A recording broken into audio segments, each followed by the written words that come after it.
Bienvenue sur Teach, votre mission d'enseignement et de maturité spirituelle. Depuis la semaine passée, on a commencé à parler de la famille. On va continuer encore à parler de la famille, mais on parle de quoi en réalité en matière de famille? On parle des réponses de Dieu, des réponses de la Bible face à des problèmes récurrents dans les cadres familiales. En début de cette semaine, là, nous voulons commencer avec un problème pas le moindre, le problème de la fertilité. La fertilité lorsqu'il n'y en a pas. Donc, ça s'appelle de l'infertilité. Dans un contexte de couple où on attend, mais on n'en a pas toujours. On attend des enfants, on attend la progéniture, on n'en a pas encore.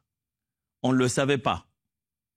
Aucun des deux membres ne savait qu'en se mettant ensemble, ça ne donnerait pas tout de suite les résultats escomptés.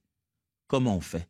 Ça fait 2 ans, ça fait 3 ans maintenant, ça fait 4 ans maintenant. Ça commence à devenir un problème. La belle famille en parle, chaque membre de famille en parle. On a fait des tests, les médecins ont donné des orientations.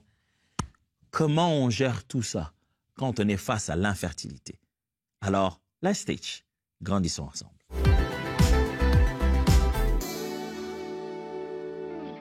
Avant de vous parler de cette affaire de l'infertilité, permettez-moi de vous partager ce témoignage. En plus, il nous vient de la République démocratique du Congo. Je m'appelle Angèle, je suis de la RDC. Je suis chaque jour les émissions Teach de Pasteur Atoms qui me permet vraiment de grandir spirituellement.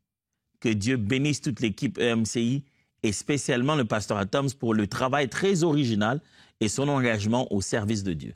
J'ai dit merci à Angèle, merci énormément. Ces petits mots, lorsque les partenaires les laissent pour nous, après avoir fait un don à EMCI, ces petits mots nous encouragent énormément. Je passerai tous tes encouragements à toute la merveilleuse équipe avec laquelle nous travaillons, qui sont de l'autre côté, en commençant par le chargé de production, jusqu'à chacun d'entre eux qui travaille pour que nous ayons ce travail, que vous avez comme ça en temps réel, les textes, les mots. Il s'est fait un grand travail et ça se passe pendant longtemps. Et lorsque quelqu'un, finalement, que nous avons visé dans nos prières, dans nos travails, dans nos efforts, quelqu'un est finalement touché, ça, c'est notre petite rémunération intérieure. C'est en fait pour ça que nous faisons ce travail. Et chaque fois que quelqu'un nous laisse un petit mot comme ça, nous savons que le Seigneur fait cette œuvre à travers nous. On n'est pas en quête de ça, mais ces petits mots sont une façon de se dire « l'œuvre se fait ». Et par-dessus tout, j'aimerais vraiment vous encourager à faire avec nous cette œuvre. Si jamais encore vous n'avez pris l'engagement de devenir partenaire à EMCI, soyez les bienvenus. Je dis à la fois merci à ceux partenaires qui nous encouragent et qui donnent. Et j'aimerais vous inviter, vous aussi, à vous joindre aux partenaires de EMCI TV. C'est simple, EMCI TV/don. Vous trouvez tous les nécessaires pour savoir comment vous pouvez commencer à donner. Que ce soit une seule fois, que ce soit régulièrement, prenez l'engagement, donnez ce qu'il y a entre vos mains. Pas plus, pas moins, juste ce que le Seigneur vous donne. Et ça nous permettra d'élargir cette œuvre le plus loin que possible et de toucher des vies comme la vie d'Angèle. Alors, parlons de la vie. La vie dans un couple est souvent considérée comme l'effet de la présence d'un bébé. Et quand le couple n'a pas encore de bébé, il n'y a pas encore d'enfant, on a l'impression qu'il n'y a plus de vie dans le couple.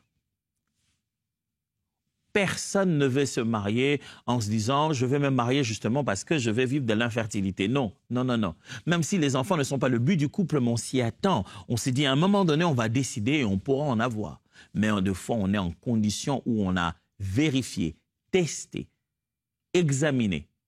Et il s'avère de plus en plus qu'après prière, persévérance, suivi des médicaments qu'il fallait boire, le protocole qui a été proposé, on est face à une réalité où il y a probablement de fortes chances qu'il y ait de l'infertilité, chez l'un ou chez l'autre. La première des choses que j'aimerais vous dire, si cette situation est dans votre foyer ou à côté de vous, c'est votre frère, votre sœur, voici la première chose que je tiens à vous dire. Premièrement, c'est que Dieu n'oublie pas les stériles.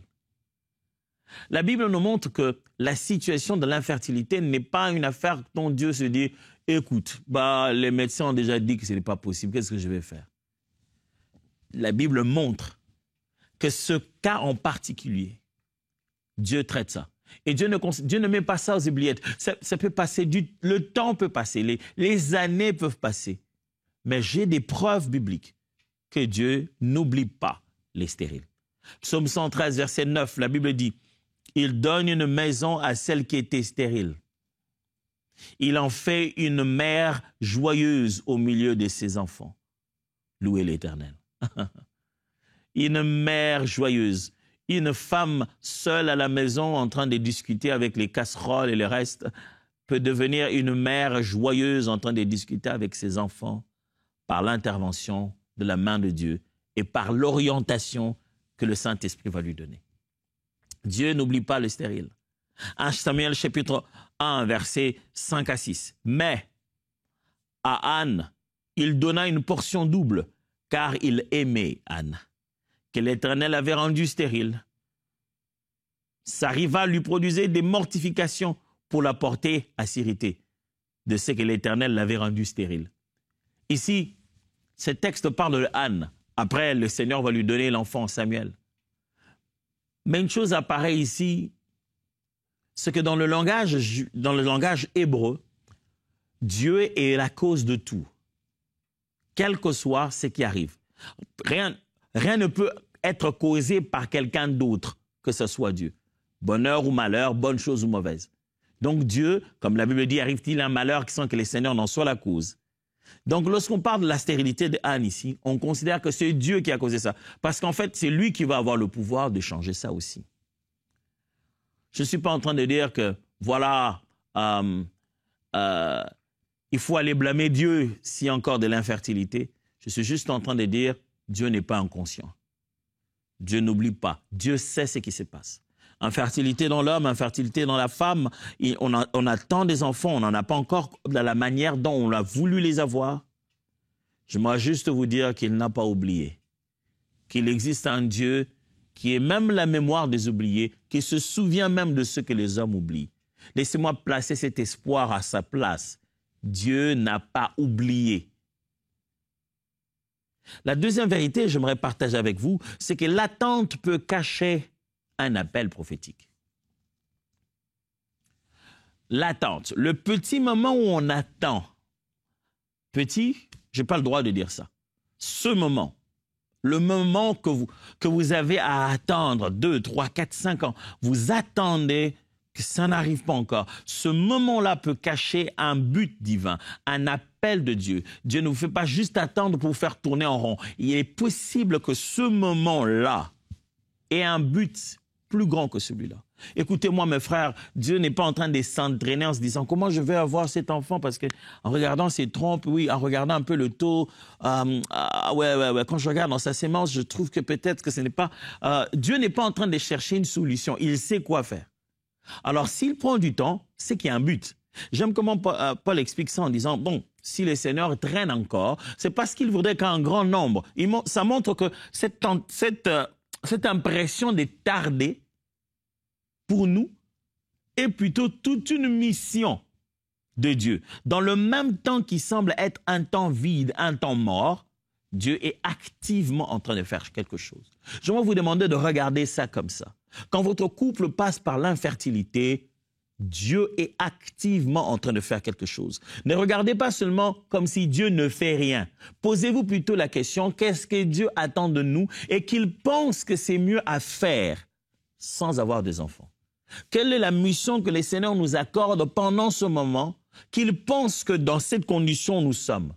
C'est plus faisable. Il est possible qu'une période, je précise, il est possible que cette période cache un appel prophétique. Genèse chapitre 21, versets 1 à 2.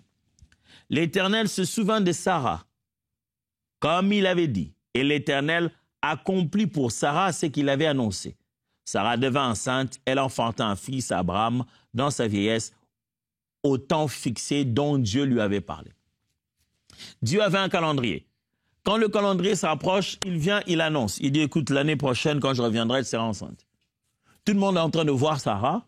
Sarah est en attente pour une raison. Parce qu'une prophétie est en train de suivre son cours.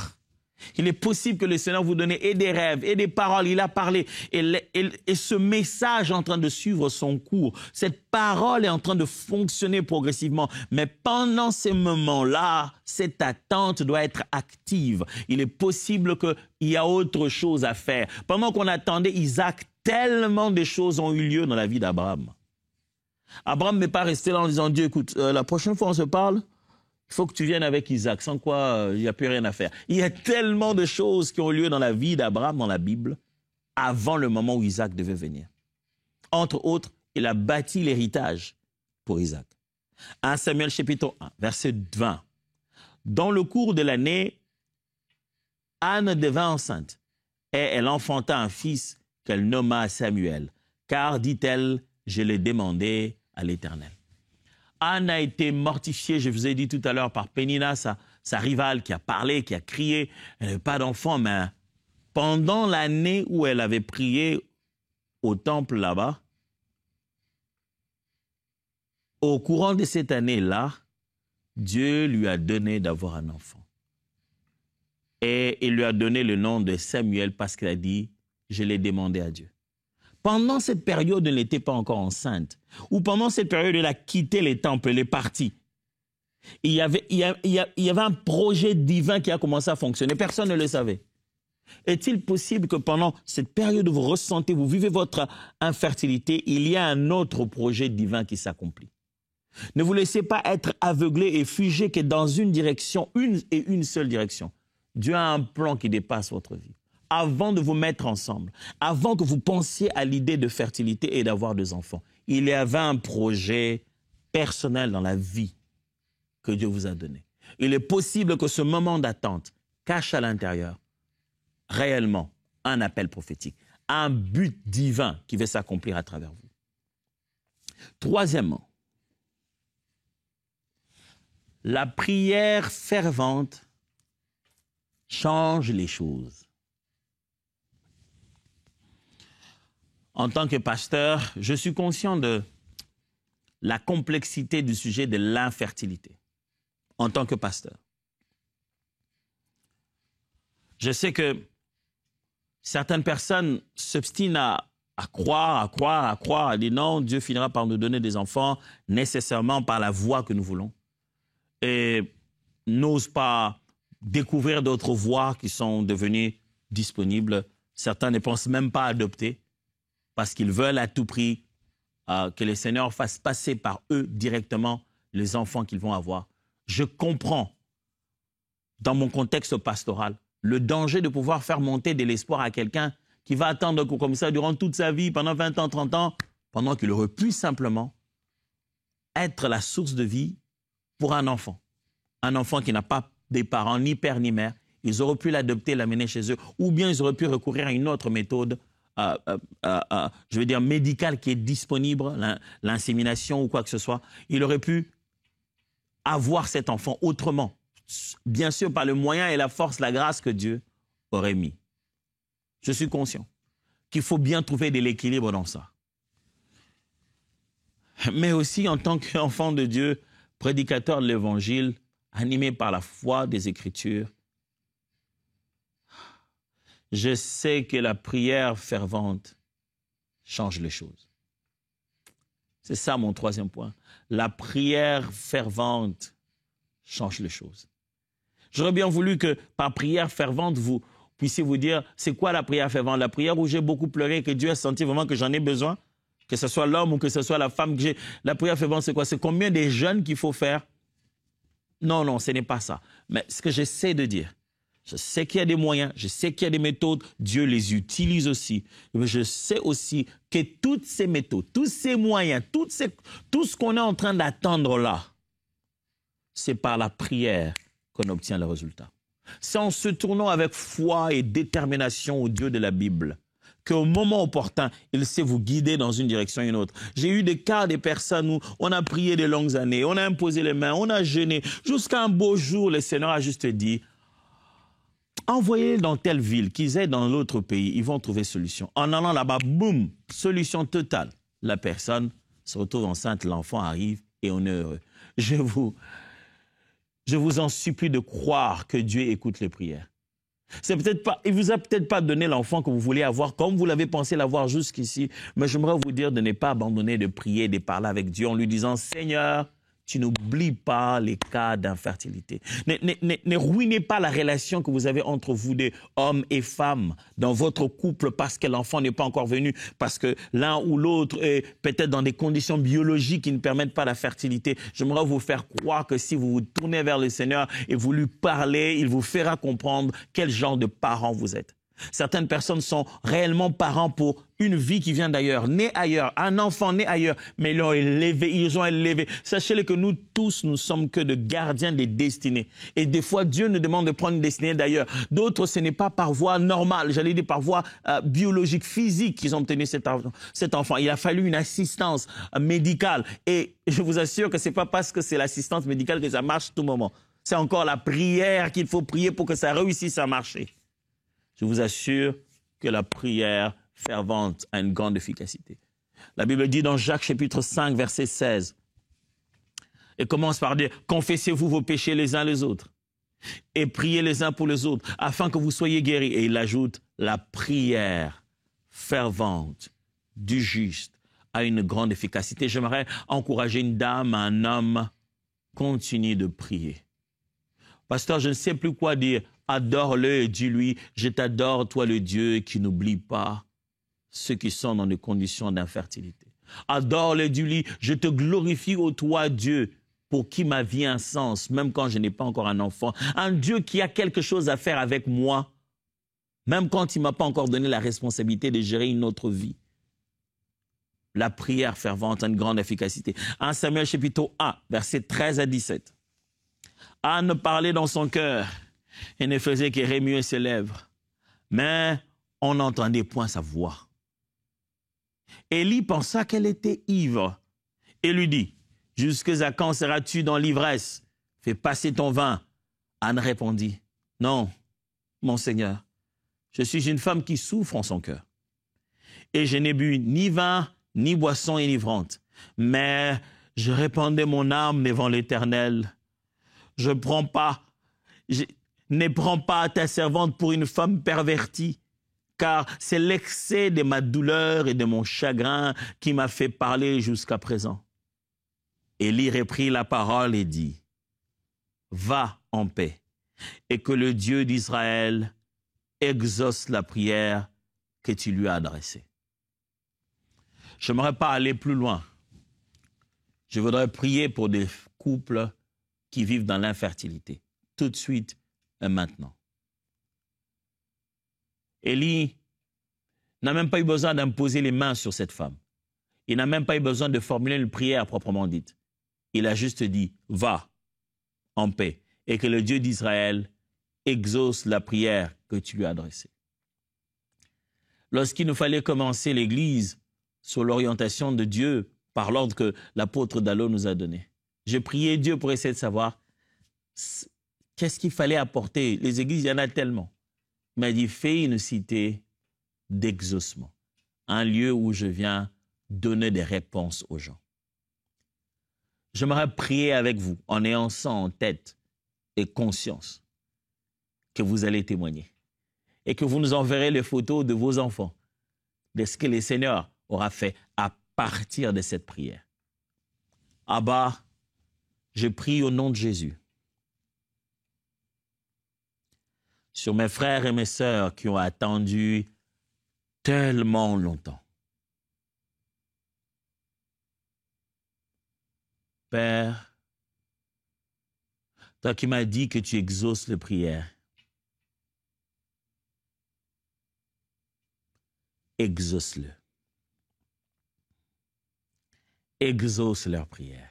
Il est temps pour eux de vivre l'exaucement. Ça va paraître de la blague, mais rien ne va changer dans leur routine. Mais subitement, l'exaucement de Dieu va commencer à se manifester dans leur corps, dans leur vie, et ils vont témoigner. Reçois cet exaucement et ton témoignage va toucher le cœur et va changer les vies, parce que Dieu ne ment pas. Ça fait 1 année, 2 ans, 3 ans, ou même plus. Tu as même déjà abandonné le sujet, mais je prie maintenant que Dieu t'étonne, quel que soit ton âge, au nom de Jésus. Amen. Il y a encore deux autres choses que je dois vous dire avant que nous puissions nous séparer aujourd'hui. La quatrième chose, c'est que la foi dans le silence glorifie Dieu.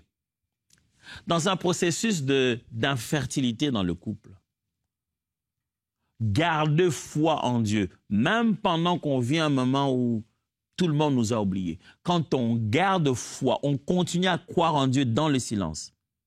Ça le glorifie. Dieu est glorifié. Dieu se sent honoré quand vous continuez à lui faire confiance sans vous plaindre. Vous continuez à lui faire confiance, même quand vous passez par vos propres réalités, quel que soit ce qui s'est dit, mais vous avez gardé votre confiance. Hébreux 11:1 dit, « Or, la foi est une ferme assurance des choses qu'on espère, une démonstration de celles qu'on ne voit point. » Vous croyez à quelque chose que les gens ne voient point. Dieu va vous permettre de démontrer cela. Il vous choisira le bon enfant adopté. Il vous dirigera au bon hôpital pour le faire. Il permettra à ce que ça arrive subitement. Jean chapitre 20, verset 29 le dit. Jésus lui dit, « Parce que tu m'as vu, tu as cru. Heureux quiconque n'a pas vu. Et heureux ceux qui n'ont pas vu et qui ont cru. » Continue à croire. Même sans voir, continue à croire. Pasteur, tu ne sais pas combien d'années, mais... Oh, je ne sais pas combien d'années, c'est sûr et certain. Mais je sais qu'au moment où il exauce, c'est comme ça. Et je sais que ce n'est pas en vain qu'il a envoyé ce message pour ce moment, en cette période. Je sais qu'il a un plan. C'est peut-être pas pour tout le monde. Tu te dis, mais s'il a prié comme ça, combien de gens il y a dans le monde qui ont entendu cette prière? Sache que toi, tu es toi. En particulier la foi que tu as dans ton cœur, que tu as gardée pendant toutes ces années, cette détermination profonde, tu continues à servir Dieu comme il attend de toi. Il est en train de poser quelque chose de précis sur la manière dont il va amener la fertilité dans votre famille. Il te connaît toi en particulier, il connaît ton cas, il en connaît la différence, il connaît les clichés, il sait ce que les médecins ont dit, il sait ce qu'il en est, il sait l'opération que tu as subie, il connaît tout. Et il voit comment tu lui fais confiance, même en silence. Et il finira par démontrer ta foi de l'invisible. Il finira par démontrer matériellement que cette foi en valut la peine. Au chapitre, je vais dire le 5e point, parce que je sens cet esprit de prière. Le 5e point, je vais le dire, commentez un peu, et je pense que je vais me laisser un peu plus de temps pour prier avec vous. Le 5e point, c'est celui-ci. Dieu accomplit sa promesse en son temps. Pasteur, c'est tout ce que tu veux nous dire? Oui. Je voudrais aujourd'hui que les couples qui passent par des conditions d'infertilité se souviennent. Quelle que soit la méthode, que ce soit une adoption, que ce soit un processus de fertilité médicale, que ce soit Dieu qui subitement fait les choses de manière, j'allais presque dire, naturelle. Dans tout cela, Dieu accomplit sa promesse en son temps. Il y a un temps fixé par Dieu. Genèse chapitre 18, verset 14 dit, « Il n'y a rien qui soit étonnant de la part de l'Éternel. Au temps fixé, je reviendrai vers toi à cette même époque, et Sarah aura un fils. » Au temps fixé par Dieu, gloire à l'agneau, au temps fixé par Dieu. Je connais des personnes qui ont élevé leurs enfants comme s'ils en étaient devenus des grands-parents, tellement qu'ils les ont eus à l'âge adulte, mais au temps fixé par Dieu. Dieu le fera. Habakkuk chapitre 2, verset 3, la Bible dit, « Car c'est une prophétie dont le temps est déjà fixé. Elle marche vers son terme, elle ne mentira pas. Si elle tarde, attends-la, car elle s'accomplira certainement. » Dieu ne ment pas. Les prophètes peuvent dire une chose, et quand vous ne le voyez pas s'accomplir, vous plaindre, dire, « Ah, le prophète là m'a menti, il avait dit d'ailleurs... » Ok, si c'est le prophète qui avait dit, et Dieu alors? Dieu est capable de te parler et de mettre une conviction certaine dans ton cœur et te dire, c'est bon, il est temps que tu adoptes. Ça veut dire qu'il a choisi l'enfant que tu dois prendre. Il peut mettre une conviction claire dans ton cœur et dire, vas-y dans tel pays. C'est-à-dire qu'il sait avec quelle main, quelle personne, quel médecin et de quelle manière tu vas obtenir solution.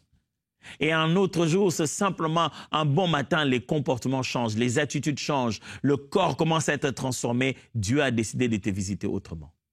Mais je crois à la visitation divine. Prions ensemble. Oh, alléluia, gloire à Dieu. Père éternel, l'espoir est une chose que la science ne se le permet pas si facilement. Les scientifiques ne veulent pas nourrir des gens de l'espérance sur des choses qu'ils ne peuvent pas produire. Ils préfèrent être stables, ne dire que c'est qu'ils peuvent, et ne pas faire naître de l'espérance pour que demain, ça soit après déçu. Mais nous ne vivons pas juste de l'espérance. Nous vivons de la foi. La foi n'espère pas, la foi sait. La foi est une ferme assurance. On est assuré des choses qu'on espère. On n'espère pas qu'elles vont venir, on sait que ce que nous attendons arrivera. Je sais que Dieu est capable de guérir lorsque ce sont des maladies. Je sais que Dieu est capable d'opérer, quel que soit ces myomes, quel que soit ce problème de manque de sperme. Je sais que Dieu est capable de changer les diagnostics qui ont été déjà donnés. Je sais que Dieu est capable d'aller choisir un enfant là où il le faut pour qu'il soit adopté par la bonne famille. Je sais que Dieu est capable d'accompagner le processus médical pour obtenir ce qu'il faut. Je sais que Dieu est capable de mettre un grand sourire sur les lèvres de ceux qui ont vécu longtemps dans l'infertilité. Aujourd'hui, je prie, au son de ma voix, que la vie vienne dans ta maison au nom de Jésus. On courra de gauche à droite, on cassera les assiettes, on criera de joie. Chez toi devient l'endroit où les enfants vivent. Je déclare que la stérile va élargir l'espace de sa tente et que les enfants vont lui être donnés. Je déclare que celui qui a perdu toute force, tout sens de masculinité sera surpris de devenir père. Je déclare qu'Abraham deviendra Abraham. Je déclare que Saraï deviendra Sarah, parce que l'Éternel va toucher et accomplir sa promesse. Merci Seigneur de nous exaucer. Tu n'es pas un fils d'homme pour mentir. Ce que nous avons déclaré là, nous le verrons s'accomplir. Où que ce soit dans les Antilles, que ce soit en Afrique ou en Europe, que ce soit en Amérique, je le déclare au son de ma voix. Que ce soit au premier jour ou à la rediffusion, que ce soit suivi direct ou indirectement, que ce soit envoyé à vidéo, un son qui se soit dédié à quelqu'un d'autre, au son de ma voix, au nom puissant de Jésus-Christ. L'heure des miracles et des témoignages a sonné dans ces foyers. Sur les hommes et sur les femmes, ils témoigneront que l'Éternel a prouvé sa fidélité. Au nom puissant de Jésus. Amen. Dieu vous bénisse et voyons-nous demain.